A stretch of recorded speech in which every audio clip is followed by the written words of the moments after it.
Hi everybody, here I am again, Facebook Live, waiting for the interviews I'm going to be doing for my podcast. And when I don't have an actual interview set up, then I just go live so that I can complete my commitment to myself about posting something once a week on my podcast. I've done that for, I think we're going to be on 214 episodes now. And that mostly is a commitment to prove to myself that I'm able to do something over time. So I am going to talk today about the commitment I made to myself to post on TikTok and what that is meaning for me. And then I want to talk a little bit about the book, The 15 Commitments of Conscious Leadership, and what I posted this morning in my TikTok. So those are kind of the setup for this conversation. And if you're watching it later, that will tell you what I plan to talk about. And then if you watch at all or listen or are a podcast subscriber, you know that I'm getting better at emergent conversations where I don't necessarily plan what I'm going to say, but I allow it to come to me in the moment. So that's what I'm doing here today. As always, if you are watching and would love to, I'm glad I said love, not like. If you would love to participate, please do that in the comments, and just know that I will read them as I can.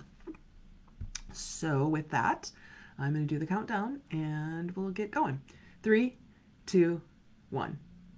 Hi everybody, and welcome to another episode of Circle Up and Get Real, where we talk about things that matter with people who matter. And today I don't have a guest, so I'm live on Facebook and hopeful that someone will want to comment. If not, somehow I don't have a lot of trouble talking about things for a long time. So today, my topic that I wanted to dig into is the topic of commitment. And I find it kind of interesting when I look back, because I don't know that I've been somebody who would say, I'm going to do this for the next 10 years. That scares me a little bit, to say that I'm going to make this commitment to something and then stick to it. I don't know. That sounded really bad when I just said it like that, but sometimes it feels like I don't know what will come up, and I don't want to miss out, because I've had this FOMO most of my life. And if I make a commitment to doing something every, this day of the month or of the week, then it feels constricting. But when I look back, I have been in a Saturday mastermind group for, Lori's going to correct me, 15 years, every Saturday morning for 15 years. That's a long time. That's a commitment that I guess I didn't know it was going to be a 15-year commitment when I started it. It just has continued. And so I've been thinking more about commitment as a thing, a commitment. And there's a lot to be said for making a decision about something and then sticking to it. Persistence, perseverance, call it what you will, discipline. And what occurs to me is, I sort of just do things and then I commit to them. I do it. And it didn't really, it didn't occur to me that people don't do that in some cases. I mean, I'm pretty good about giving my word and then honoring my word. And I guess not everybody is. So I've become much more conscious about RSVPing to things, or when I say I'm going to do it, I'll do it. And when I don't know if I can commit, I won't say yes. What baffles me a lot is when people say yes, I'll be there, yes, I'll do it, and then they just don't show up. And I'm not saying that in a space of judgment. I'm saying that in a space of curiosity. As I've gotten clearer on the 15 Commitments of Conscious Leadership, and what they say in the book is the distinction between conscious and unconscious. And in that simple awareness of a horizontal line that says conscious is above the line, where we are open, curious, and committed to learning, and below the line, which is unconscious, where we are closed, defensive, and committed to being right. And in that simple distinction, I've learned more about commitment. So I should remember how many days, probably 3 weeks ago, I decided to jump into TikTok, not really knowing what I was doing and not really knowing what I was going to do. Just wanted to learn what this is all about. Maybe because of FOMO, because I heard that there could be a ban on it and I wanted to figure it out before it got banned. And So I have been posting every morning about the book, The 15 Commitments of Conscious Leadership, because I wasn't sure exactly what to do. I just wanted to do it, and I wanted to get better at it, and I wanted to practice it. And so I did, and I got all the way through the book yesterday. We got through the 15 commitments, and then today I posted a video about the formula that they talk about if you are committed to change. And I'll tell you about that because it was really cool. I love how they pointed that out. And the formula for deciding if you really do want to change is pretty simple. And it got me thinking about commitment. Like, do we really want things to be different, or do we just want to complain about them? Because if we stay in unconsciousness, we are committed to being right. We've made a commitment without really even declaring it that we would rather be right than to learn. And all of that is really fascinating to me. So I'm just going to tell you about the change formula to start with. This is on page 304 of the book. They talk about the change formula. And it's a tool that they use to teach their clients when they're working with corporate clients about change, going conscious, maybe, waking up to things. And it's created by Richard Beckhard and David Gleicher and refined by Kathy Dana Miller. So I'm giving credit to this because it's really good. The formula is V times D, in parentheses, plus FS is greater than R equals C, change. Okay, so in the TikTok, I broke it down today. I did it in 6 minutes. I'll give you a quick overview here. C is change. So we have to determine that there is something we want to be different. We want to change. Not that we want change to happen, because there's a meme out there, a cartoon that says, who wants change? Everybody's raising their hand. And then it says, who wants to change? And nobody raises their hand. It's so easy to want other things to change. I want this to be fixed. I want this to be better. But then when it comes to actually doing something about it, if we're in the space of unconsciousness, we're more committed to being right about how bad it is and how wrong it is than to do something about changing it ourselves, which is fascinating about us as humans. So you have to, I guess, determine that you want something to be different first before this formula will even make sense.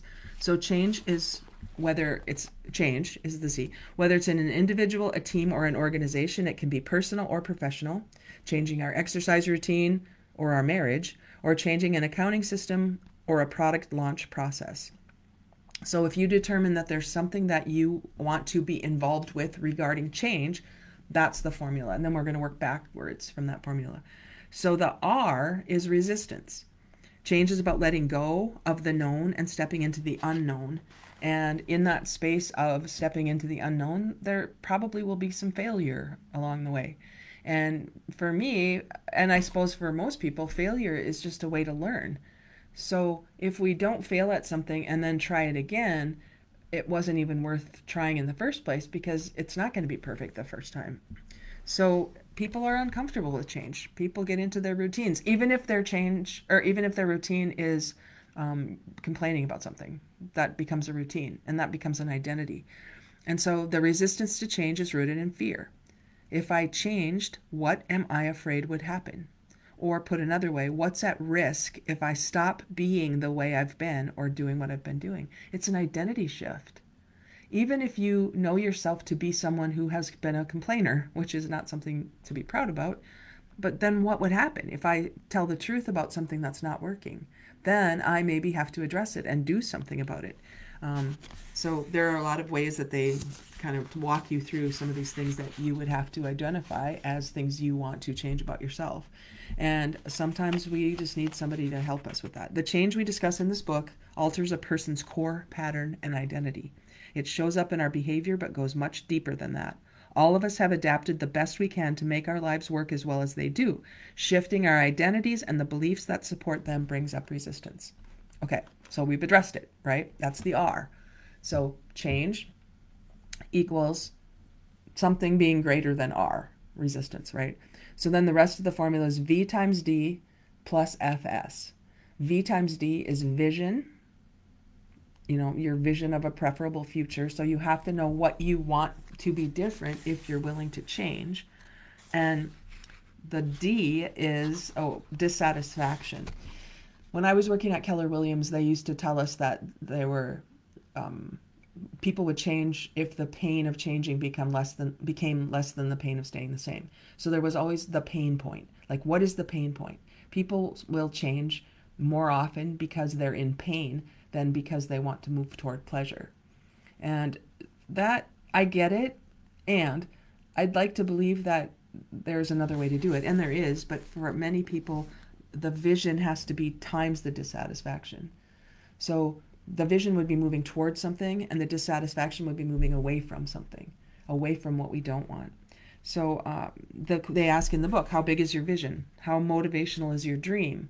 I would use the word inspirational, because to me, inspiration pulls you towards something and motivation pushes you away from something. That's just me in my language. What is it you really, really want that you can't attain by playing the same game?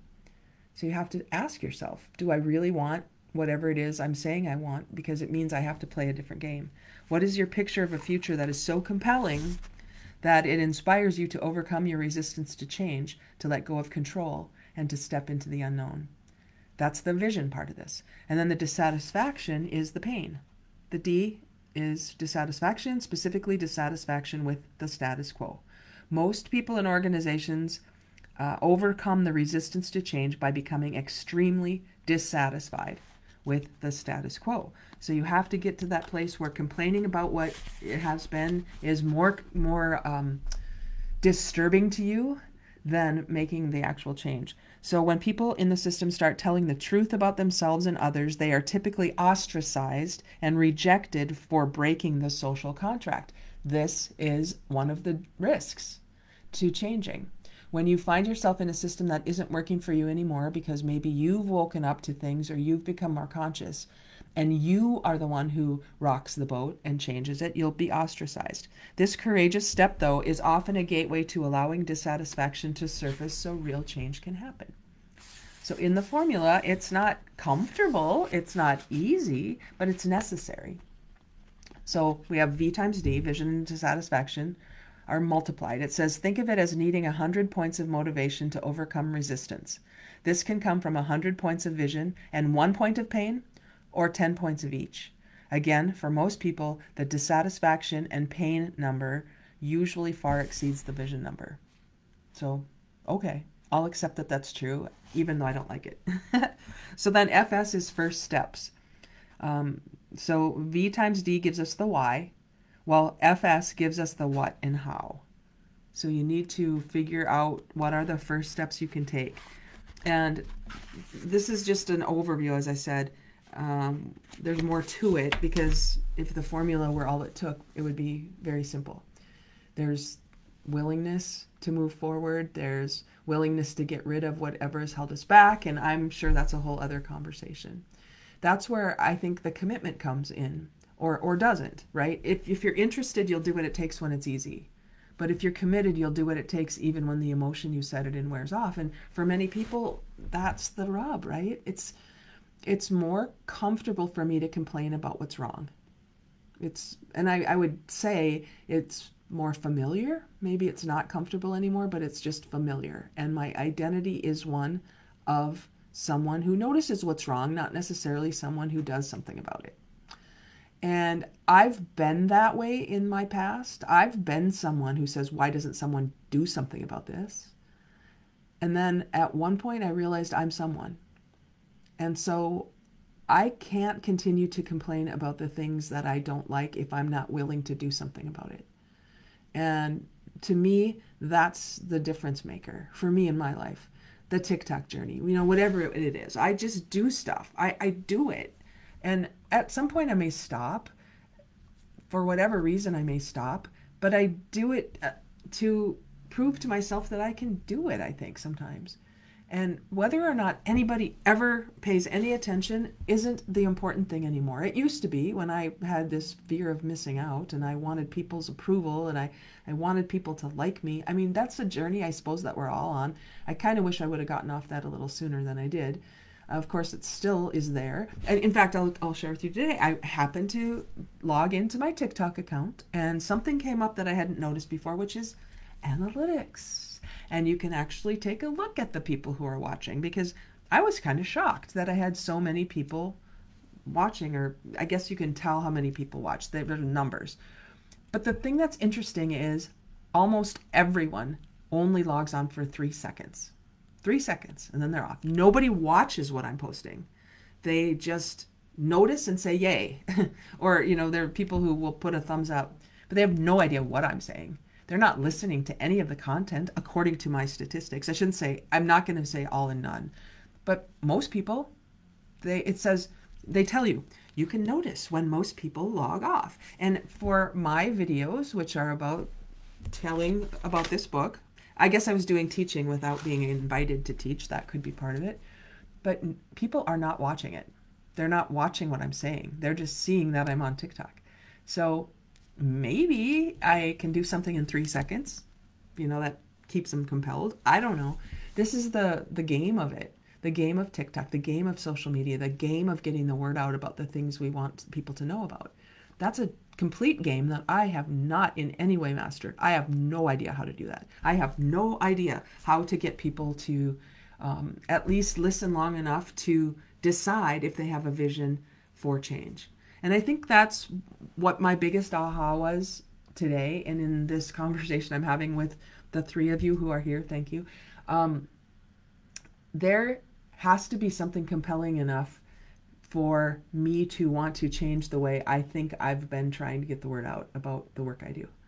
Because it's easy to become a victim and go, well, I'm telling people and nobody's listening. That's been kind of my MO for most of my career. I guess if I'm committed to doing work that shifts the awareness of humans in the world, then I will continue to do something and change it up and do something different. I'm going to do my next TikTok adventure into the book Excellence Now, Extreme Humanism by Tom Peters. Sorry, Jim. Why did I say that? Tom Peters. Excellence Now, Extreme Humanism is his latest book, and he says probably his last book. Every time I read Tom Peters, I get so inspired, and I want so badly to make a difference in the world. And then I can't seem to attract others to do it, and it gets lonely, and then I shift gears. Melissa, thank you for being here. We owe ourselves the truth. Curious why we, including myself here, believe so many lies we have been told, and dissecting the truth. I owe myself honesty.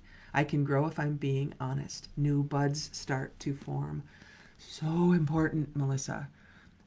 New buds start to form in truth, and if we don't water them and nurture them, what will take over are the weeds that are there too. They have a job to do as well. And if I choose, like you said, the buds of truth, and I want that to take over the plants, then I have to be willing to weed out the things that are impeding the buds of truth. I love this analogy, Melissa. And that's up to me, right? That's up to you. That's up to us individually, and then hopefully collectively. Because if collectively we can have enough humans who are interested in the same kinds of, as you put it so well, pruning and growing, that would create a movement at some point, wouldn't it? I don't want to do any of this by myself. I want to be in conversations that matter with people who matter. That's the subtitle of this podcast.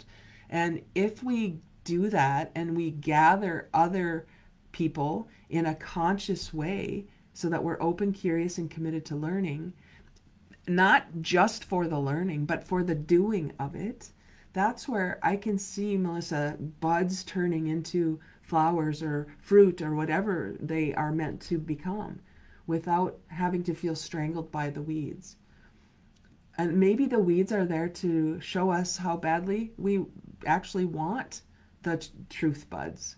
Maybe we don't. Maybe we're not ready. In the book, it talks about vision has to be greater than dissatisfaction. Vision times dissatisfaction on the formula. It has to be greater than resistance, because that's what we're up against, everyone. That's what we're up against. When we look at any issue right now, politics is in the forefront these days, but you could look at the WNBA, and you could see how many people are just They need to get their voices heard and they need to yell about what's wrong. I'm watching. I watch only to be aware of some of the things. I'm not in beware mode, but I'm in be aware mode. And I'm so curious about how many people are so angry. And the littlest thing can set people off, and they feel compelled to type it on a keyboard or a phone or whatever and just say, this is stupid, this is bad, this is wrong. There's so much need to be right. And then if there's an additional need to connect, we connect about wanting to be right. And then what happens when we gather these throngs of people who are committed to being right, there's no space to be learning and open. So the conscious, because here's another statistic that I found frightening in the book. They said that 95% of people spend 98% of their time in unconsciousness, according to the way they lay it out in the book, which means that people are in victim mentality about how things happen to me, and I want to be right about proving that.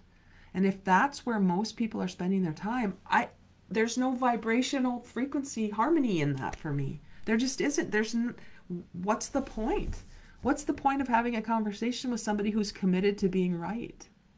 I'm committed to learning, which means I have to change. I have to change.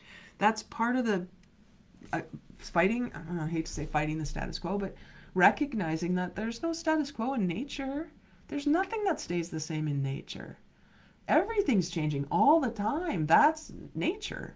And if I'm created by a creator who is creative, and I'm created in that image, then I'm not created in the image of status quo. That's not nature. That's not creativity. There has to be movement. There has to be this process of seeing the buds and being aware of the weeds and making a determination and creating something or doing something that will lead to the vision. And that is not static. That can't be. And so I get so passionate about this, and then I don't really know how to get the word out about that, because what I really want to do is gather like-minded and like-hearted others so that we can have communities of people who are having these conversations that are conscious and then leading to action that produces results, that create new spaces for people to feel comfortable. You don't get comfortable till you've been uncomfortable. So maybe comfortable isn't the right word. Feel safe, let's say that. Who feel safe to examine some of these thoughts, concepts, awarenesses in ways that produce new, expansive visions. Because if we don't have people doing that, we will be stuck in pursuit of a status quo that doesn't exist. And maybe that's okay for people. I'm not even dissing that. I'm just saying that for me, in my awareness of my 13.5% early adopter mindset, I'm just looking for others who want to be in this space. Other early adopters on the Law of Diffusion of Innovations by Everett Rogers. Look that up if you don't know what that is. If you're looking for early adopters who see things first, maybe see things early, want to explore things before they are mainstream, and continue to be on that cutting edge of awareness, that's who we are in the Get Real circle. That's who we are in this space. This is part of the courses that I've written, the books I've written, the books I'm still going to write. The things that I feel compelled to put into the world are ideas in that vein. So if that appeals to you, please reach out or find someone. Just do something so you don't get caught in unconsciousness and mediocrity. The world needs those of us who are willing to see things differently, and not only see them, but then follow that vision to a new way of being in our leadership, in our communities. There's just so much possibility out there, so many opportunities in all of these places where people feel stuck. So pick a lane and come to the community so that you can talk about You being a leader who decides to go first in whatever lane you feel compelled to be in. Healthcare, education, it doesn't matter. Business, religion, it doesn't matter where you feel your lane is. Come and join others so that you can remain fresh and growing in your leadership, so that you can hold that vision for others when they start feeling restless and discontent. We need to go first. If we're early adopters, we need to go first, not just think about it or talk about it. Go. And that's what I'm up to, and I'm very confident that there will be enough of us at some point where we can experience a tipping point. So come and join me in these conversations Mondays at 3 Central, the Enlightened Leadership Lab. This is what we talk about. We talk about our personal important work in the world. What is it that you are here to do in the world? And then who are you being when you're doing that? We're talking about the being part. Who am I being? Am I being? What is my identity? Is my identity someone who's committed to being right or committed to learning? And if we can stay conscious in those conversations, man, there's so much opportunity and possibility. So thanks for being here. Thanks for being my audience today, my guest when I didn't have one. Thanks, Melissa, for your comment. And as always, everybody, just go get real. See what you can do. See what you notice when you start focusing on what you do want instead of only seeing what you don't want. That's what I mean when I say get real. Thanks, everybody. Talk to you again.